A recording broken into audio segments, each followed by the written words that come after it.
Ladies and gentlemen, welcome back to the CSTV. I'm your host, Kathleen Egaltoto, Madam CS, and this is the Striker. Of course, the Striker this week is coming amidst chaos, violence, and several demonstrations, people dying, people being injured, property worth millions of shillings actually being destroyed as a result of the rejected 2024 finance bill protests in the country. And before we go far to say what we actually want to do tonight, allow me to introduce Mr. B. Today I'm with Mr. B here, and we're going to dissect a number of issues together here as what is happening in the country, and more importantly, what we can learn from the past in as far as the current situation is concerned. But first of all, allow me to send our condolences to the families that have lost their beloved one in the course of these demonstrations, and we say that may their souls rest in eternal peace. And we also want to say congratulations to Generation Z. Actually, you have demonstrated to the whole world that we can unite for a common cause, and that we can unite regardless of our tribes, our gender, and our class. And you have shown us that whenever the economy is bad, whenever things are not okay, they affect everybody across the board. So you've done a great job. And this is to tell you that the same unity that we have exhibited in the fight against the 2024 finance bill in Kenya, let it be the same unity that we continue to exhibit in our future political events and even in our elections, that we don't be divided along tribal, class, and gender lines. Now, Mr. B, karibu sana to our studio today. And today we saw actually the president, issuing a press statement. After yesterday, he issued another press statement. And later, like 1 hour to 2 hours after the president issued his statement, we also saw the deputy president also coming out to issue his statement. Mr. B, when you look at what the president said today with regard to the finance bill, and he's saying that he has withdrawn the finance bill, maybe what is your take on it? Do you think that the president really means good to the economy, to the people? Do you think that this is as a result of like he's resonating with the people, or it's because of pressure, Okay, thank you so much. First of all, I join you and the Kenyans to send our condolences to the families of those young people who lost their lives. It was not worth it for people to lose their lives. In fact, the policemen and women are in demonstrations to protect property and people. So when you hear that a policeman or woman has killed a young person, that is not good. Having said that, I really don't believe that our president maybe is good. I just feel like the pressure has succumbed him, and he has no other than just to withdraw, because the problems that we are facing in this finance bill, I think people had already expressed them at the State House during public participation, but they didn't know how far we young people can go. So they were thinking that maybe we will just make noise as usual and go back to our houses.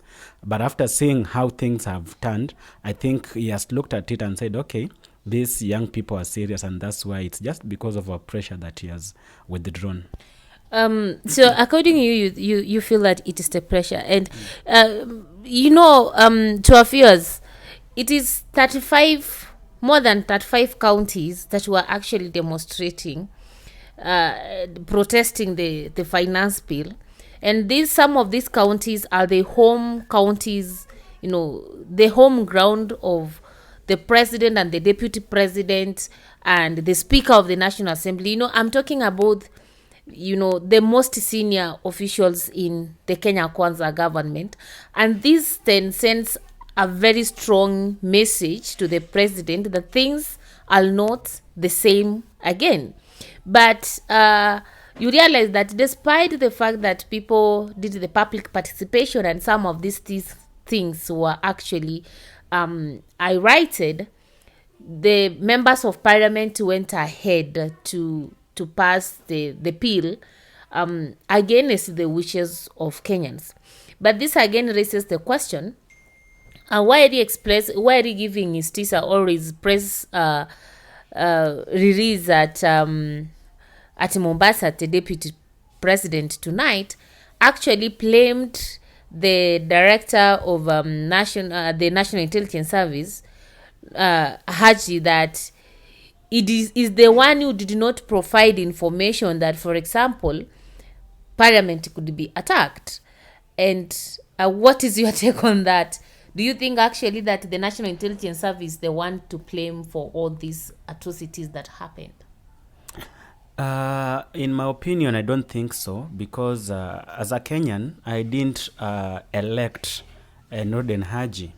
I didn't elect anybody in the Directorate of National Intelligence Service. The person that I elected is the president and his deputy. So when there is a problem, for me, I will not focus on the politics of maybe an appointee of the president, maybe who maybe has slept on the job, because for me, I didn't appoint or I didn't vote for them. Mm-hmm. But more importantly, the drawings were on the wall. It's only that maybe in the prior demonstrations, our current administration didn't imagine that we young people can go even occupy the parliament and demonstrate the way we did. So I think they thought that it will be business as usual. We shall come, maybe just walk through the streets, then they tear gas us, they kill some of us, and then we go back.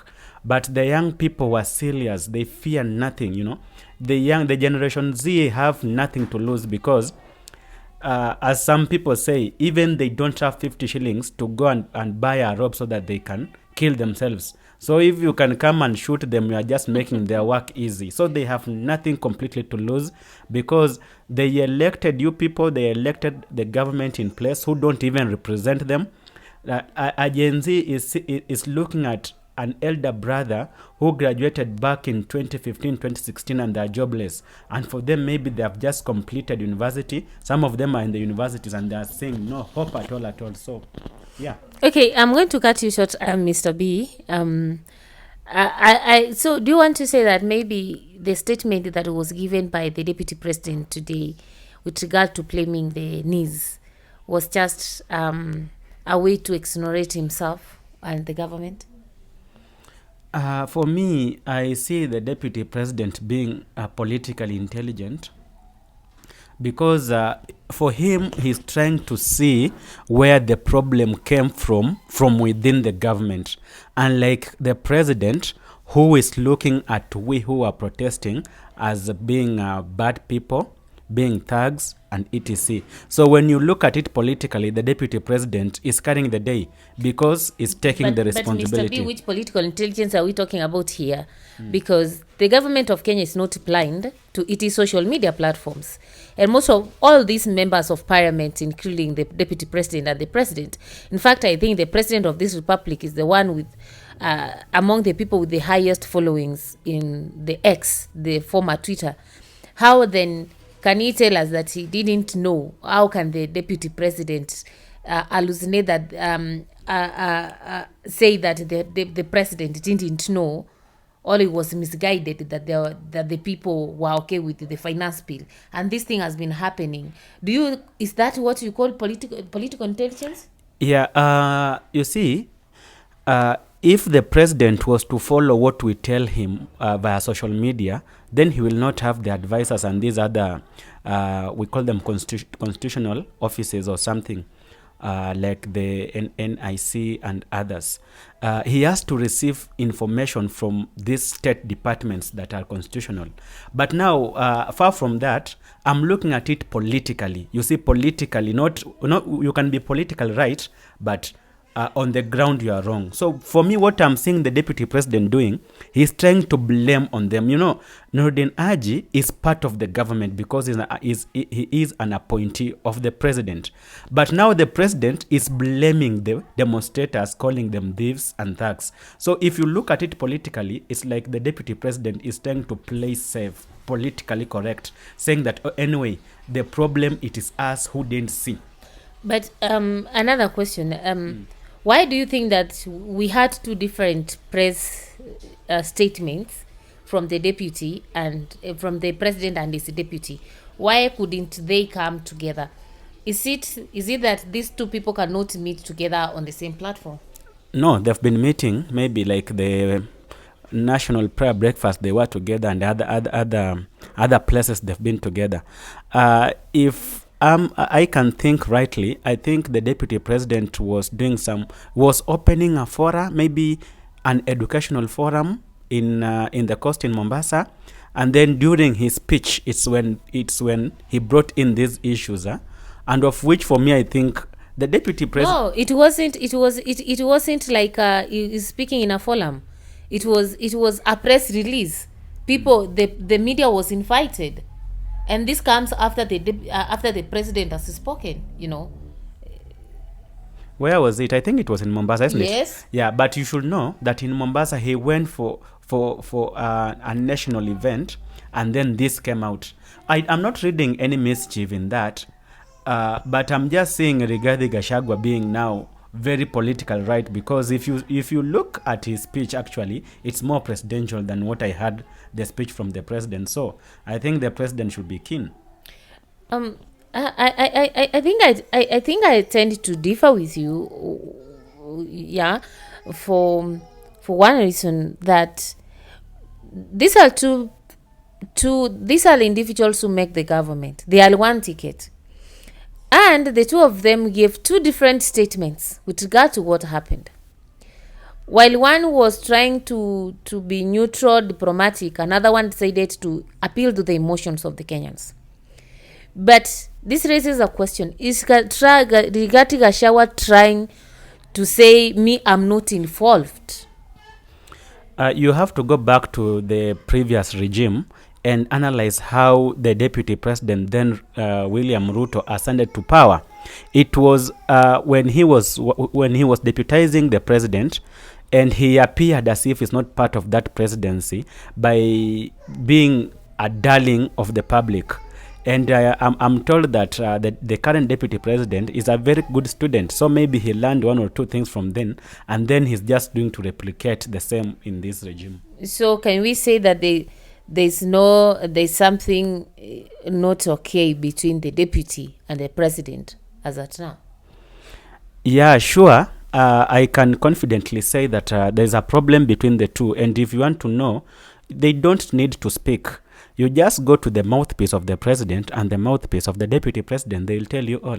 And if you have been following the news, you'll see. So I think if I may maybe give my opinion concerning the same. Yeah, I agree with you that as they spoke today, one appealed to the masses and one was like, I don't care what you take in. But the thing is, when we go back to history, if we have to look at the Uhuru Kenyatta presidency, we saw the deputy president by then, who is now the current president, he always tried to exonerate himself from whenever wrong things could happen in the government.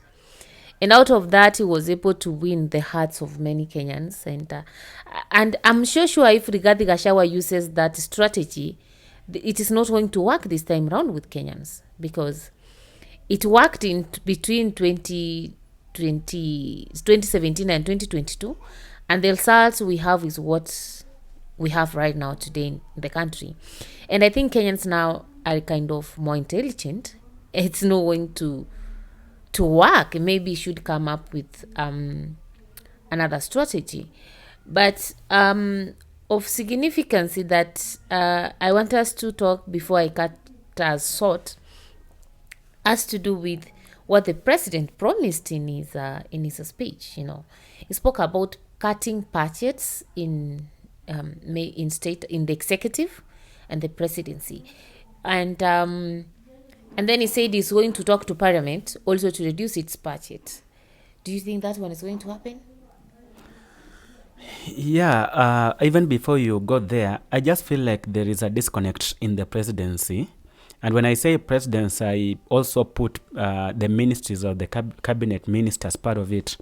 Because you remember when the Ministry of Finance wrote to the parliament and they were speaking about what could be reduced, they went to the core issues that are the backbone of any country, from health, education, and so many. Those were so core.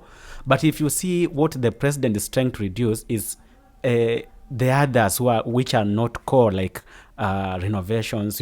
A building can just be used when it is in their state. We don't need to renovate it. Cars. He spoke about the office of the president and even state house. So, and even travels, both internal and foreign. So that should be the conversation. And I applaud him for that. But what I'm not sure is he has demonstrated that he doesn't keep his promises. So that is my only issue. Dear Kenyans, do you think that the budgetary cut downs that the president promised today are going to take place? Let us hear your voice and your opinion in the comment section below. And maybe the last, because my director is talking about time, maybe concerning finally the withdrawal of the finance bill. Do you think that one is going to give Kenyans a reason to trust Ruto?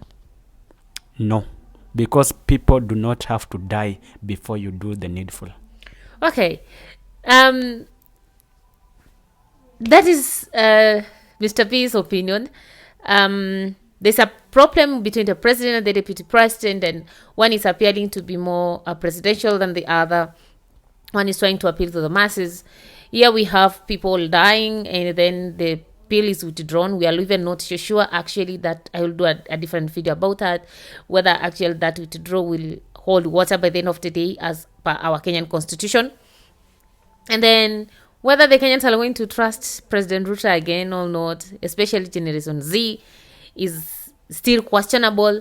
And we are also not so sure, maybe going forward, looking at events from the history, 2017, what was happening to date. We are not so sure whether the current political fiasco is going to bear fruits for 2027, is people to win elections or to go home. So it's murky, it's anarchic, and we really hope that soon we will be able to restore the peace that the country had. People will be able to go back to their businesses and life will go back to normal, and that will not have all these violence ongoing. I want to say thank you so much, Mr. B, for giving us your opinion. Thank you so much. In the show tonight. And we will fight you another time to share more on the current political happenings in the country. And for the young people outside there, this is to tell you, take caution, take care, be your brother's keeper. Bye bye, and see you again.